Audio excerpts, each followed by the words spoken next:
They say your beginnings don't define you. Well, have I got a story for you. Imagine a boy born around 1028 in Normandy, France. He's the son of a powerful duke, but his mother is a commoner, a tanner's daughter. He's not just a nobleman's son, he's an illegitimate son. In a world obsessed with bloodlines and legitimacy, he's an outsider from birth. His name William, a name that would one day be etched into the very foundations of a nation. From the start, his life was a tightrope walk over a pit of vipers. When his father, Duke Robert I, decided to go on a pilgrimage to Jerusalem, he did something unprecedented. He made his Norman lords swear fealty to his only son, the young, illegitimate William. He was just a boy, around 7 or 8 years old. Think about that. The weight of a powerful and unruly duchy placed on the shoulders of a child whom many considered unworthy to even carry the title. When news arrived that Duke Robert had died on his return journey in 1035, Normandy exploded into chaos. The powerful barons, who had grudgingly sworn loyalty to a child, saw their chance. They saw a weak link, an illegitimate boy they could easily depose. For William, his childhood wasn't about games and learning. It was about survival. Assassination attempts were a constant threat. His guardians were murdered one by one. He was shuttled from castle to castle in the dead of night, learning to sleep with one eye open, trusting no one. This brutal upbringing didn't break him, it forged him.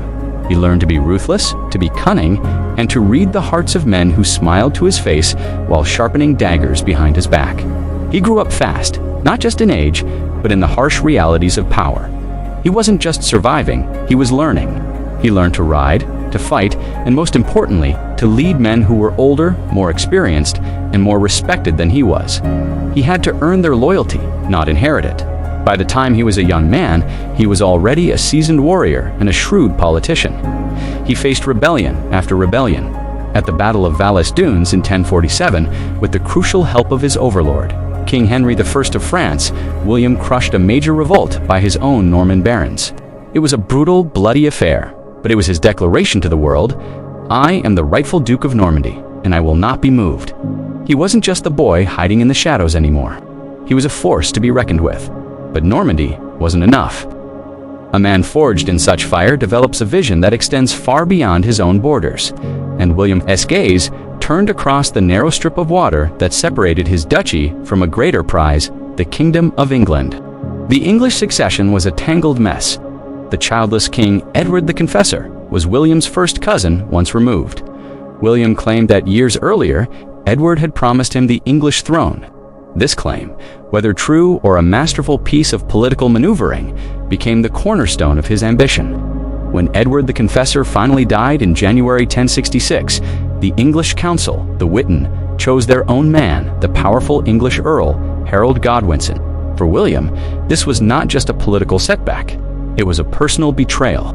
He declared Harold a usurper, an oathbreaker. He claimed Harold had previously sworn an oath to support William's claim to the throne. Armed with this narrative and, crucially, the Pope's blessing, William began to plan the unthinkable, a full-scale invasion of England. This was an audacious, almost insane undertaking. Imagine the logistics: building a fleet of hundreds of ships from scratch, gathering an army of thousands of knights, archers, and foot soldiers from across Normandy and beyond, supplying them with food, weapons, and horses. It was one of the greatest military preparations of the Middle Ages, all driven by the will of one man. As William prepared, fate dealt him a lucky hand. Just as his fleet was ready, another claimant to the English throne, Harold Hardrada, the fearsome king of Norway, invaded England from the north. The new English king, Harold Godwinson, had to march his army all the way up to Yorkshire to meet this threat. He won a stunning victory at the Battle of Stamford Bridge, but his army was battered, exhausted, and now hundreds of miles away from the southern coast. And that's when William's invasion fleet, which had been waiting for a favorable wind, finally set sail. They landed at Pevensey Bay on September 28, 1066, unopposed. When King Harold heard the news, he did something incredible. He force-marched his weary army over 240 miles back down to the south in a matter of days. On October 14th, the two armies met on a ridge near a small town called Hastings. The battle that followed would decide the fate of England for the next 1,000 years. The English, on foot, formed a virtually unbreakable shield wall at the top of the hill. For hours, William's Norman cavalry charged up the slope, only to be repulsed time and again by a wall of axes and spears. At one point, a rumor spread through the Norman ranks that William had been killed. Panic began to set in. In that critical moment, William showed his true leadership. He rode through his troops, lifted his helmet to show his face, and roared, "Look at me! I live, and by God's grace, I shall conquer." His presence rallied his men. They employed a clever, risky tactic, feigned retreats. They would pretend to flee down the hill, tempting parts of the English shield wall to break formation and give chase. Once the English were lured onto level ground, the Norman cavalry would turn and cut them down. It was a deadly game of cat and mouse that slowly chipped away at the English defenses. The battle raged all day, a brutal, grinding affair. But as evening approached, the tide turned decisively. King Harold Godwinson was struck down. Legend says it was an arrow to the eye, a poetic end for a man William considered an oathbreaker. With their king dead, the English resistance crumbled. William had won. He was no longer William the Bastard. He was William the Conqueror. On Christmas Day, 1066, in Westminster Abbey, the same place Harold had been crowned just months before, William was crowned King of England, but his fight was far from over. For the next several years, he had to crush relentless English rebellions. He was ruthless in his response. The harrying of the North, a brutal campaign of destruction to stamp out resistance in the north of England, left the land devastated for a generation. It shows the side of William that was absolutely merciless when his authority was challenged. But he wasn't just a destroyer, he was a builder, an administrator of genius. He systematically replaced the English aristocracy with his own loyal Norman lords, fundamentally reshaping the power structure of the kingdom. To control his new realm, he embarked on a massive castle-building program. All across England, imposing stone fortresses began to rise, symbols of Norman power and dominance. The most famous of these is the White Tower, the central keep of the Tower of London, a stark white monument to his conquest that still stands today.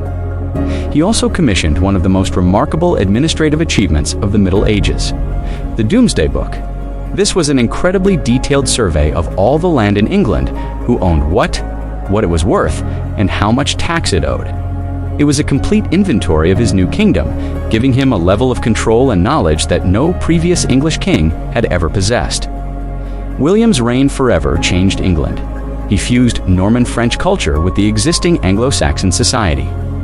The English language itself was transformed, absorbing thousands of French words. He created a strong, centralized monarchy that laid the groundwork for the modern English state. His life story is one of sheer, indomitable will. A boy born with every disadvantage who clawed his way to the top through intelligence, grit, and utter ruthlessness. He was a master strategist, a charismatic leader, and a man who saw what he wanted and simply refused to be denied. So, when you think about your own challenges, your own beginnings, remember William's proof that it's not where you start that matters, but the heights you are willing to climb. Adversity isn't just something to be endured. It can be the very furnace that forges your strength and sharpens your ambition. His story teaches us that with a clear vision and an unbreakable will, even the most audacious dreams can be conquered. If you found this story as fascinating as I do, please hit that like button and consider subscribing for more deep dives into the lives of the people who shaped our world. We'll see you in the next one. Thank you so much for watching.